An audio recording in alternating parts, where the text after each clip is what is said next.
Hi everybody, Alex here from Expert Forex, and today I'm going to be showing you a process for changing your Forex robot settings if you're not happy with the performance of your current EA.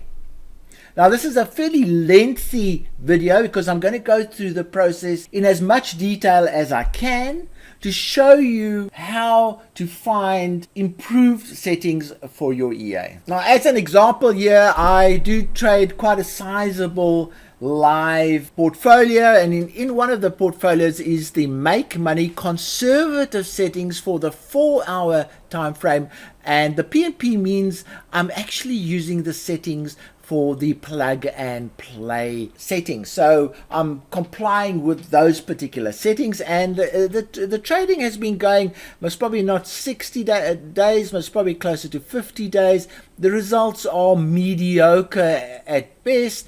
I am trading this on a real account of about $20,000. Now, the first thing I do when I come to an account like this and I say, all right, we've traded 4 currencies. Let's go and see, by clicking on the analysis, I can see which currencies have performed well and which ones haven't. So we go there and then we see that a lot of the loss has been caused by the euro yen. In fact, if we eliminate the euro yen and make it positive, we will have a nice positive account. So let's focus on getting better settings for the euro yen for the make money EA, and I'm going to do it over a period of about 90 days. So what we're going to say is, we're going to say if we had traded these settings over a period of 90 days, what kind of results could we have achieved? So let's look through the process, and I'm going to go through it step by step with you. I'm going to show you what I do, and let's see how that goes. So the first thing is you must have a good test data source. The history supplied by brokers is very limited. It's based on 1-minute history. It doesn't necessarily contain tick data, which is quite important when you're using following stops and trailing stops and that kind of thing. So a good source of test data is important. I'll talk about that a bit later. Then you need a good test template, and you need to save it and use that as your starting testing point. I'm going to create one in front of your eyes, so don't worry about that. Then you do your initial test, and I'm going to do that, and then you look at the results and you refine the template. Your test template may need refining, and after your first test you then do a second run with the refined template, and then you review the results, and then you review them in a lot more detail. You review them in the testing heat maps, and you refine the template even more. You then run a third version again and decide on the best settings. And then once you've got the best setting, you run the final rounds using open candle, and that'll make a little bit more sense later on. And then you'll use the tick data to refine the open candle results. And then if necessary, you amend the previous settings if required, taking the above results into account. But I also look at other areas. I look at the annual optimization results, I look at the actual trading results, and a whole lot of other things to amend those previous settings. So let's start off by looking at how do we create test data, a reliable test data source. Now I use a suite of data which I pay for on a monthly basis. It's only about $15 or something a month, and they then supply me updated tick data for an unbelievable amount of financial instruments. All the stock items, the crypto, the indexes, the metals, the forex, you can all get that, and I'll show you a bit of that. But if you want more detail about how to find this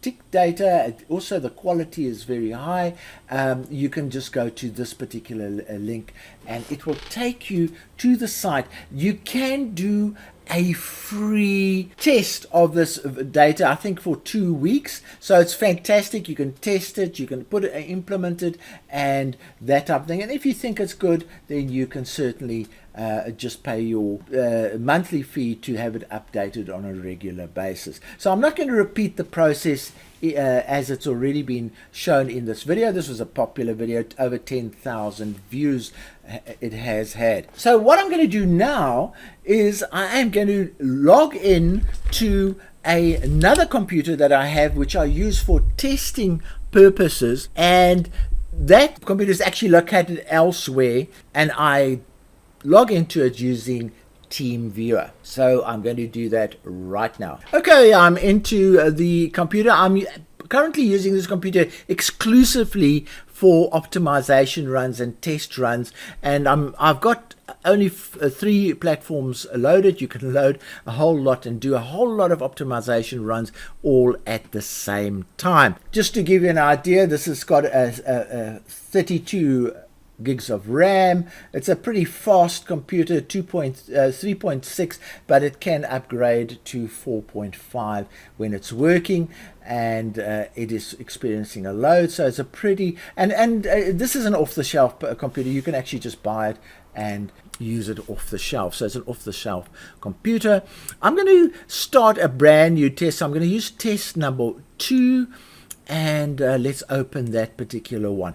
Now, one of the beauties of this test data, the tick data that happens, it actually lodges itself in the MT4 platform, and that's another reason why I like this particular package. There's no fiddling around. It says, do you want to use the tick data? I say yes, and then it says which settings do you want to use, and you can see I've got a year's worth of settings, most probably 14 months worth of settings there.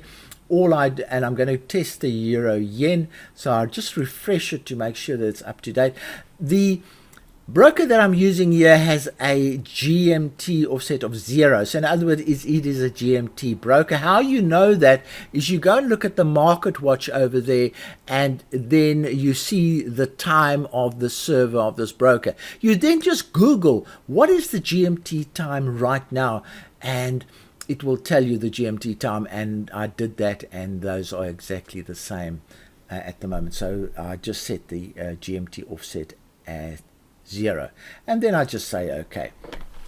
All right, so now we've got our tick data in place. I'm going to test the make money. I'm going to test the euro yen. I'm not going to use every tick to start with. I'm going to use open prices because it's much faster. But it will still use this tick data that I've imported. What I'm going to do is I'm going to test it from the 1st of December last year to last week. So that's about 12 weeks of trading. And the spread, I'm not going to use the current. The euro yen is about a it's a 3. So I'm going to use a 3. By the way, that spread is in points, not in pips, so that's why I'm putting in 30. And then the next step now is to look at the testing input. To do that, I click on expert properties, and there we are. It says we're going to use an account of 10,000. I always like using an account of 10,000 for all my tests. That means I could compare them with each other, and we're going to be using the generic algorithm. It's an algorithm that allows you to test millions of different options, and in a very quick way. And then we're going to look at the input section. And let's have a look. I'll just open. This is where the trick comes in. We've got to do a bit of work on the input section quite now.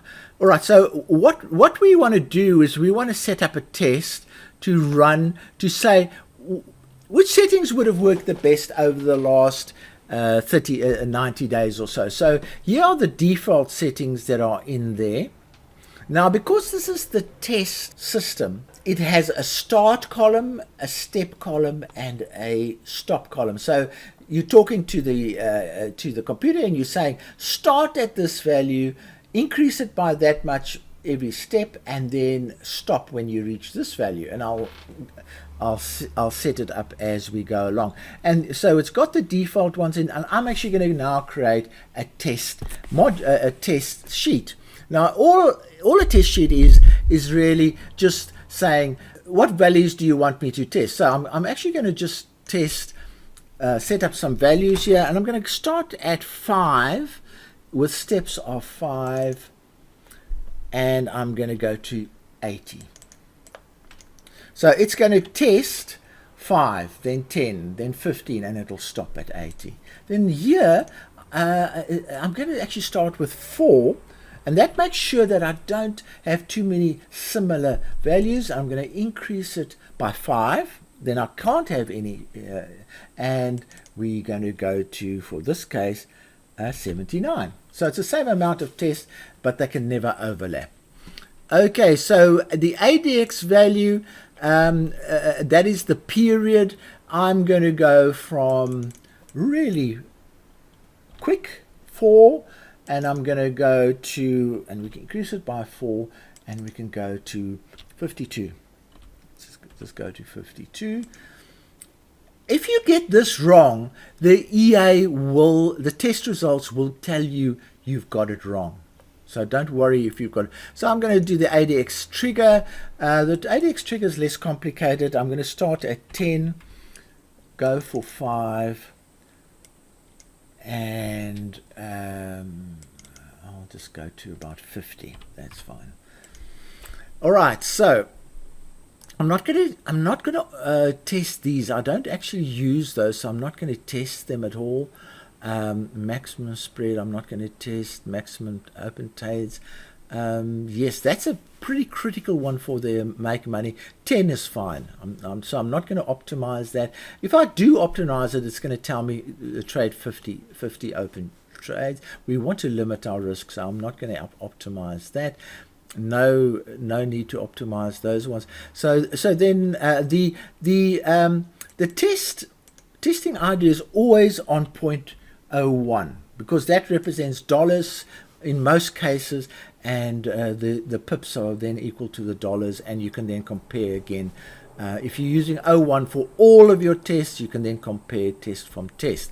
Then it says, what do you want your initial stop to be, and what do you want to you want your initial target to be. So I'm going to say, all right, I want my initial stop to be 40, increase it by 10, right up to 200. And the same thing with the target. I want my initial target to be 40, right up to 10, and we go to 200.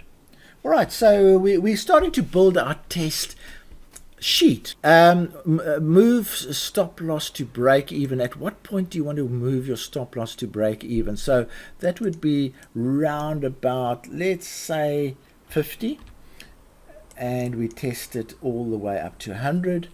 Then lock in profit at break even. Let's say that is 20, and I'm going to just do 10, and I will go to about 50. Again, it will tell us if we get this wrong.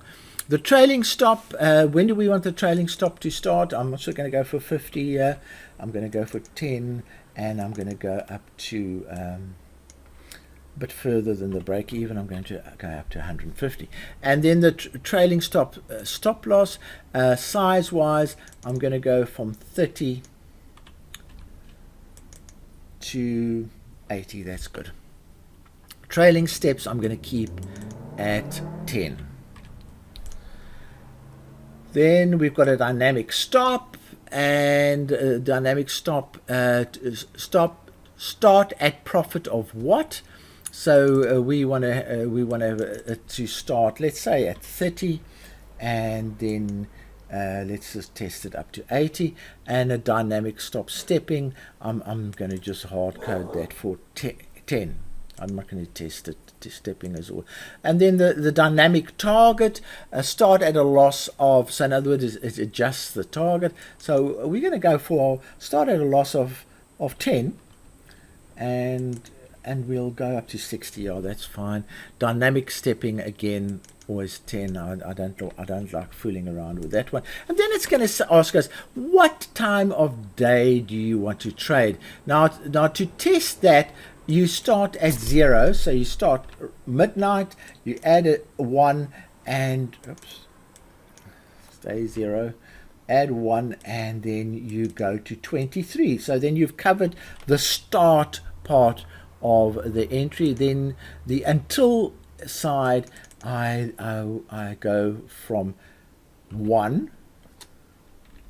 So you can trade from 0 to 1, and I increase it by 1, and then you can trade to 24. So that covers the whole day, all the combinations of times that you can have, and then I'm not going to restrict it. I'm going to say let's just trade all the times, and that's it. All right, so now what we've done is we've set up a test page. Okay, so what I'm going to do now, I need to save this because I don't want to do this job over and over again. So I'm going to save it. So I go save, and I'm going to create a new folder called testing, and I'm going to within testing, I'm going to oops, went too fast there. I'm going to create a folder called Euro Jippy, and within Euro Jippy I'm going to start a folder called, what is the date today? The 2nd of March. So all the testing for the 2nd of March will go into this folder. And then this is the folder I want to save what we've done so far. So I'm going to call this initial test setup. That's what it is. And I'm going to, because it's going to be saved in the 2nd of March, I don't need to tell it that it's for the 2nd of March. So I say save, and I've now saved it, and it is okay. So just to orientate you where we are now, we've created a test data source. So I've shown you that bit. We've created a test template and we've saved it. Okay, we've done point 2. So now we're going to do an initial test. So let's go and do that. Now, ideally what I do at this point is I would then put the current settings that I'm using. But these are the default settings. So let's see how profitable the default settings are, because we need a reference point to start. So we're going to say, all right, we're going to run the default settings. I'm not going to click optimization right now. I'm just going to run the default settings. So what will happen if I click start?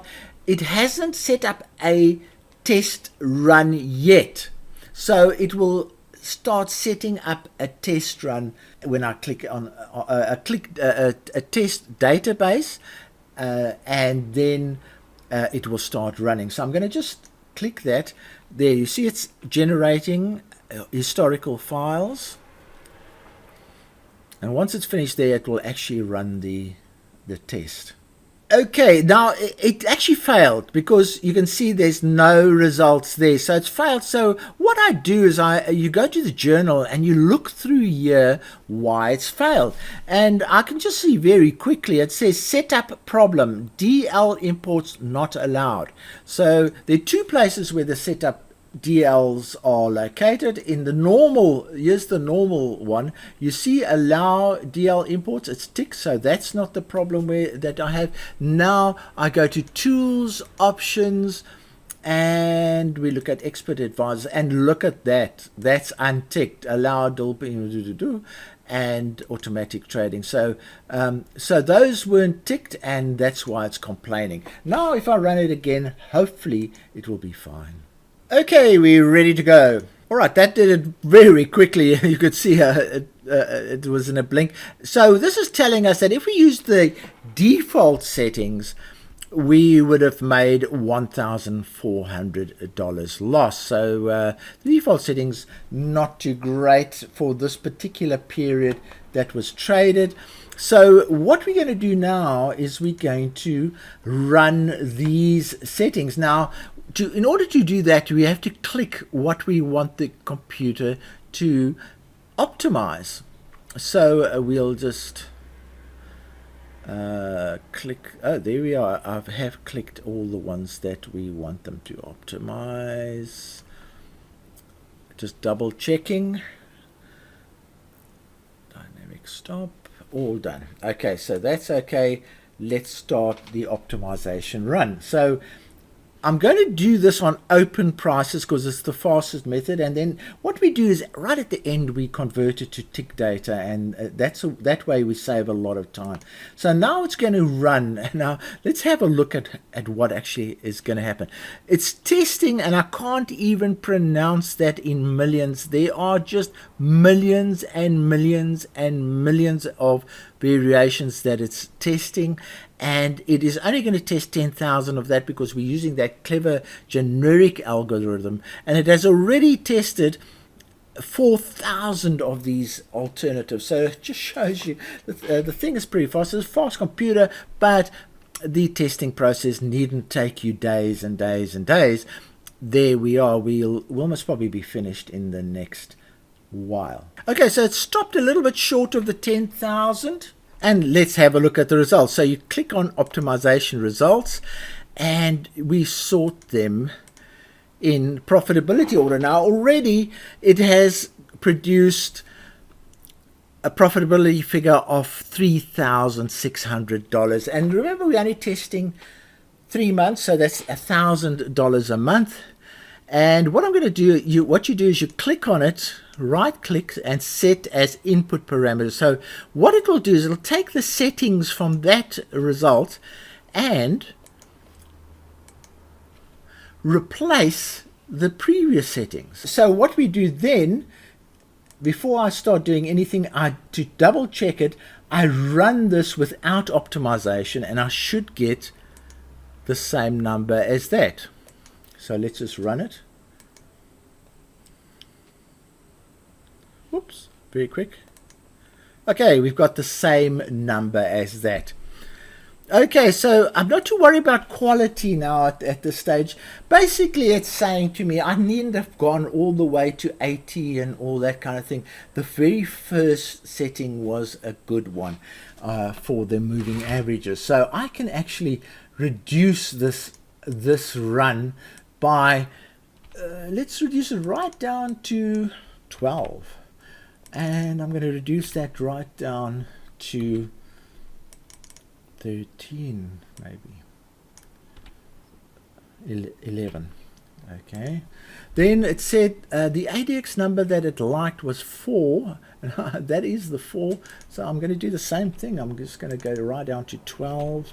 You see how this guides you, and it's saying the trigger level of 10 it likes. I don't like such low levels, but let's just go with that, and I'll go to 30. Okay, then let's have a look. Where's the, so what it says, that it likes a very, very tight stop, because it came up with 40. So I'm not too 100% happy with that, but let's just go with it and reduce. So now we're reducing our options quite a lot, and our take profit, it likes a very big, so it likes a very small stop but a very big target, and so we can actually increase that by to 100, and that should still be fine. Then now one thing I must point out, when it bumps against either the start value or the end value, it's saying that your range is not big enough. So what it's saying is 4 might be a better setting, or 5 might, or 3 might be a better setting. Okay, let's do that. So what it's saying, your range is too small, and let's go with that. Let's go with smaller settings. That's what it's telling you. That 4 again, too small. Go for 3. That one, go for 6. That's what it's telling, and that's why I have to revise. Now that's saying that could even be smaller. I'm going to just go 30 and make it 5, and let's just keep it quite reasonable, and let's go to 70. And this one, take profit of that 200. All right, let's push it up to 240.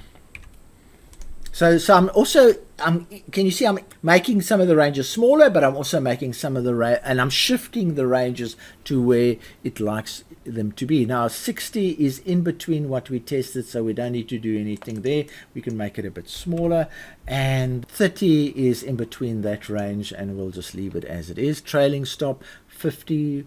All All right, so it's saying the 50 might not be it, so 30 is the go. And 60, yeah, 60 is in between, so we don't need to worry about that. Dynamic stop 80. Oh, look at that. It's hitting the upper limit. So let's go 120 and make that 50. So you see I'm moving the ranges. And then the dynamic target at 10. Ooh, okay, it's already saying 10. All right, let's put that to 0. Just leave it like that. That's about what we can do. And then let's have a look at the time of day. So it's actually saying it wants to trade the whole Asian session, the whole UK session, and most of the US session. Not the whole, but most of the US session, which is fine. We don't need to fiddle around with those settings anymore. All right, so now what we've done is we've changed the settings and the template. We don't say okay yet because we have to save that. So we go to testing, we go to the euro, there, we say that. So we say second testing setup. So this is a more refined testing setup, and we say save. So now we've got the initial one and we've got the follow-up one, and we say okay, and we then say okay, we have that number as that's the number we want to improve.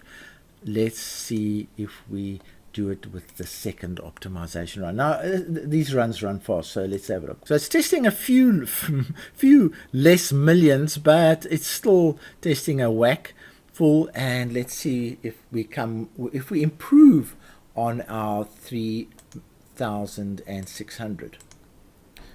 So we haven't improved yet, so every now and then we just click that, and it's starting to move up, but it's still got about 2/3 to go. So it hasn't reached the 3,600 improvement that we were looking for. All right, there we go. We're getting into improved levels now, 3,700. And let's see, we've still got halfway to go, so we might even get better results. 800. Oh, 4,000. So it just shows you, there we go, 4,000. Okay, and it's finished. It's actually gone beyond the 10 that was originally planned, and let's just see, that's 4,000. So I'm going to repeat the same process again. I'm going to put that into the input parameters, put it in there, and run it without optimization ticked. So we run it, and there we are. There's our 4,010.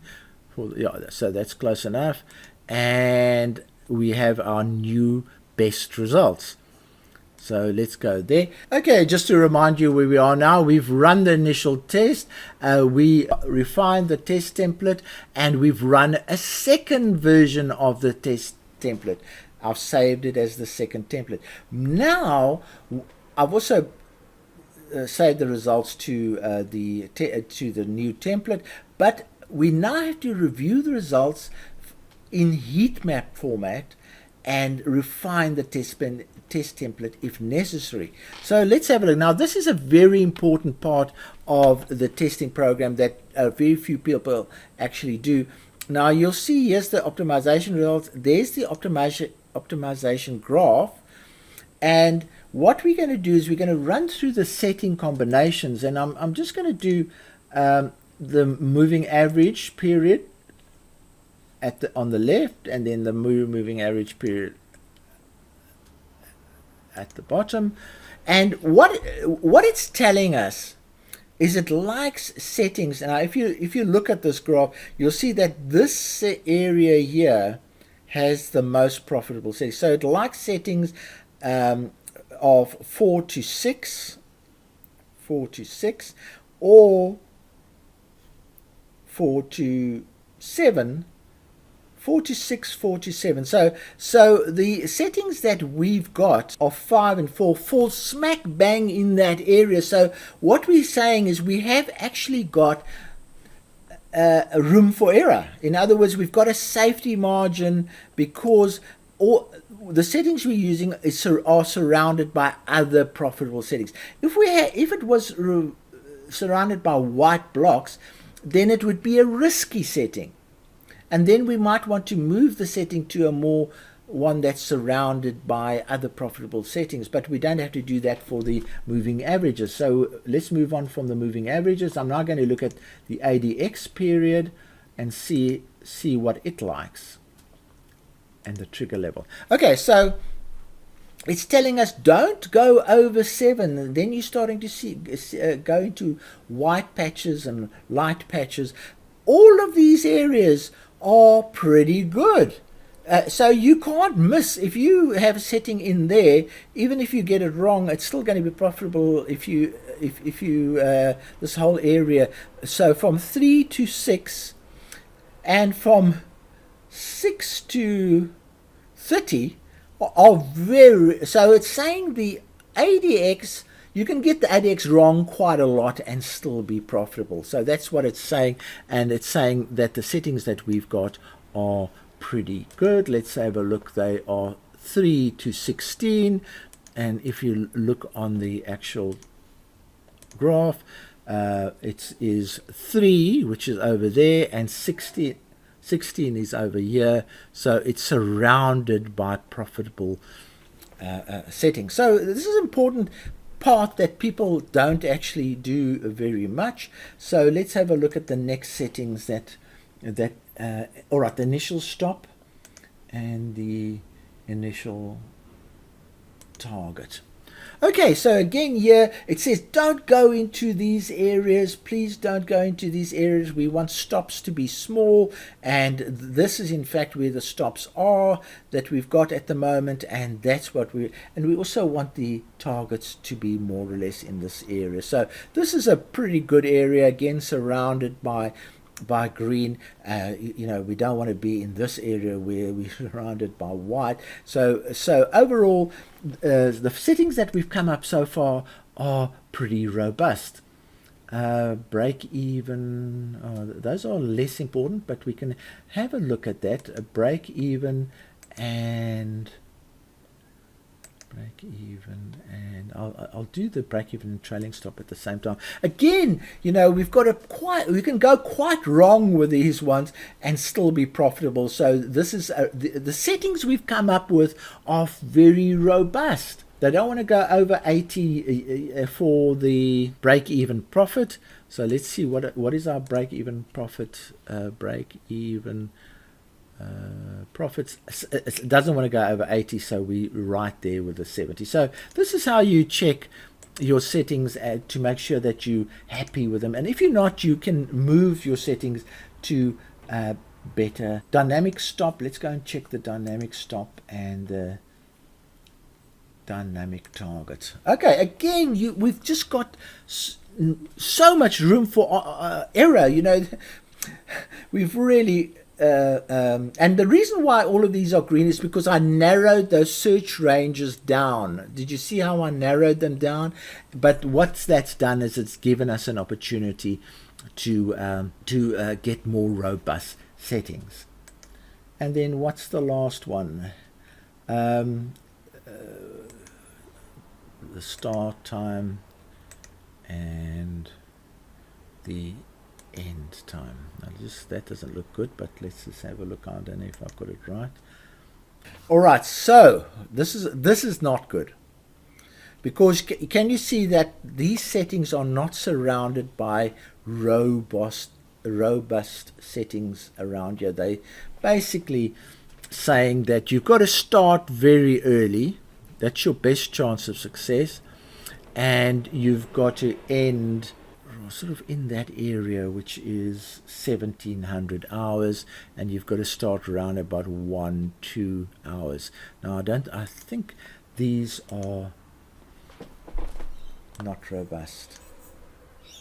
Yeah, 0 and 17 is actually the most robust you could get from that poor graph. Now this is an area of concern, because it's basically saying if you don't get your time of day really good, you could end up making losses. Now, also, you see, when I put my cursor there, it says no result. Remember, we used the generic algorithm, and therefore, some things do not get tested and some things do get tested. So what I'm going to do, I'm going to do another quick run. And I'm going to not test those ones because we're happy with those. We're happy with all these settings. I'm not going to test that. I'm just going to test the time of day, and therefore I don't need to use the generic algorithm, because this is only about 200 or 300 options that are in here, and it will run without the generic option. Go like that. Testing. Switch off the generic algorithm completely. So switch it off, and we run it again. Yeah, it's taking a bit longer now. There, it's done that much over that much. Let's see if we get better readings now. Okay, there we go. That's so much better. And we can rest assured now that starting at 0 hours and ending at 17 hours gives us a reasonable margin of error. Can you see that all those blocks around those settings are nice and green? We definitely don't want to be in these areas where we have light blocks, and light blocks. Okay, so that's a very important step that you need to take. Now, unfortunately, we didn't find a dicey combination, but if you do, you actually have to find what you literally have to find an area here, and you say, I would rather want that setting. For instance, I rather want that setting than that setting, and then you actually go and change your settings in your results, in your setup here. Okay, so now what I'm going to do here, so I'm just going to re-tick that, maybe. Okay, and we go into the input section, and I'm going to save this. Testing. All right, third run.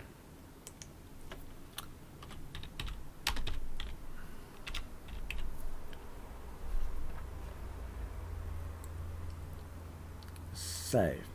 All right, now what we need to just have a quick look at is, are we happy with these settings? Yes, a 5 and 4 moving average is good.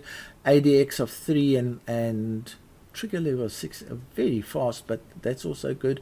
That stop is amazingly small, but that's what it's telling. You see, this process is the market telling you how it wants to be traded. So it's actually saying, I want small stops, I want large targets. And break-even stops, trailing stops. Trailing stops start early with a big trailing stop. Okay, so it's telling us, it's actually telling us how it wants to be traded. Dynamic stop starts after 50. Dynamic loss, even if you make a $10 loss, it should start. And it wants to trade from way before the Asian market to just before the US market close. So it's that's what it's telling us it likes to trade like. Okay, so we've now got what optimized settings, but these optimized settings are based on open prices. So that was $4,000. Let's see if we now run them on tick data, and you don't want a huge difference, because if it's a huge difference, it's unreliable. But a huge difference would be more than 30% difference. So you can actually take a 30%. So we can, if this result comes to, let's say 2,500, it would be acceptable. So I'm going to run this now on tick data. You'll see it take a bit slower, but let's see what the results are. All right, there we go. So it's taking a bit longer. It's more thorough. And if you want to, you can actually see it on a graph, how it's performing.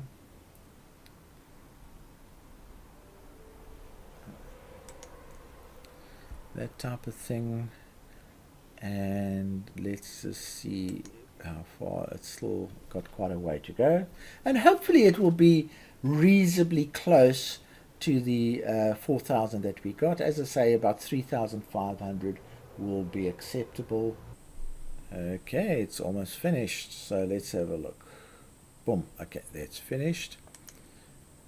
All right, so just made our level. There's 2,700. So if we look at the results of this test, it says there were 248 trades, which resulted in so much profit. We made $11 per trade, which is not bad. The success rate was quite low, 42%, but we made money because the profitable trades were on average $70 and the lost trades were only $28, and that's where the money gets made. So you need to understand how the money gets made in this particular process. The drawdowns, not too big, 670, so not too big there.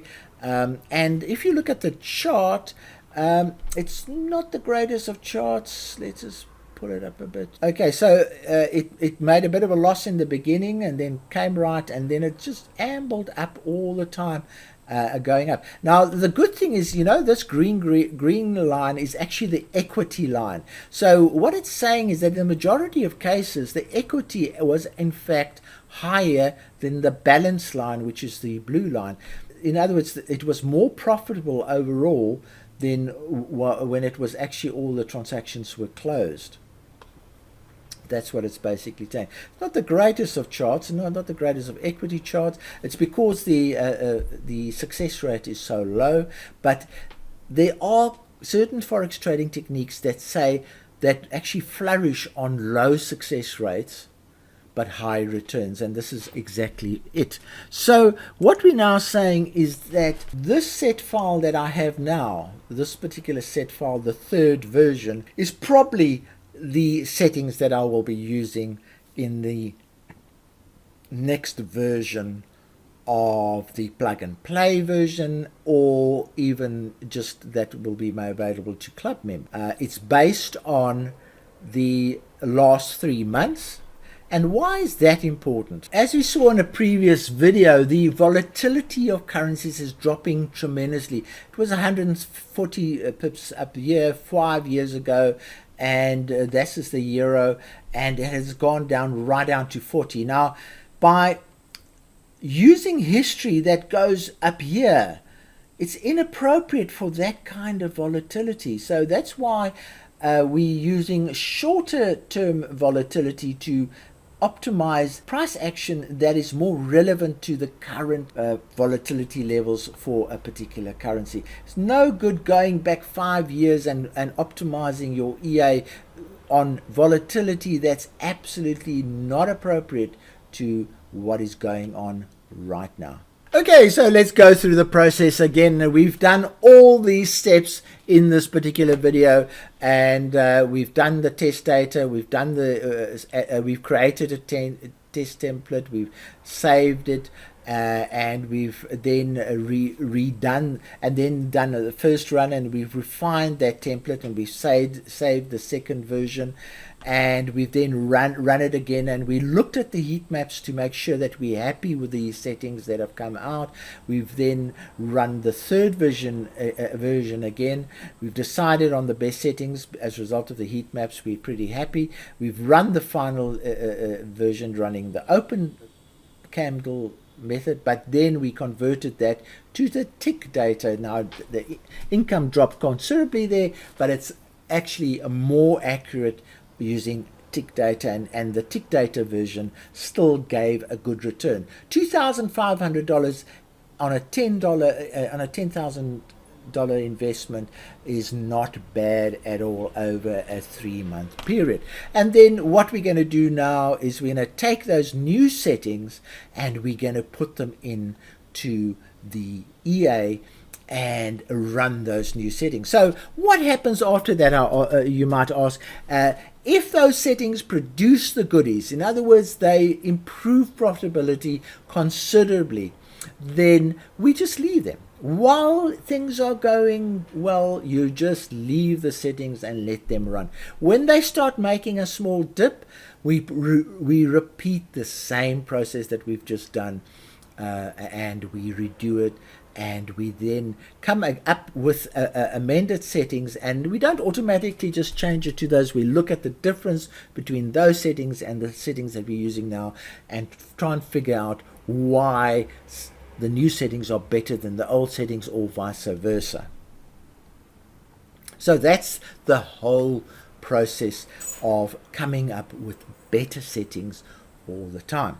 Now, if you have any questions about this, please raise them on the YouTube channel, in the comments facilities, or this video will also be posted in our forum for lots of discussion if you'd like to make that discussion. And I hope you found this video interesting and that you've learned something new about Forex robot trading and ways that you can find robust settings using heat maps and a process of refining your test templates over and over again. From me, Alex Deploy, cheerio.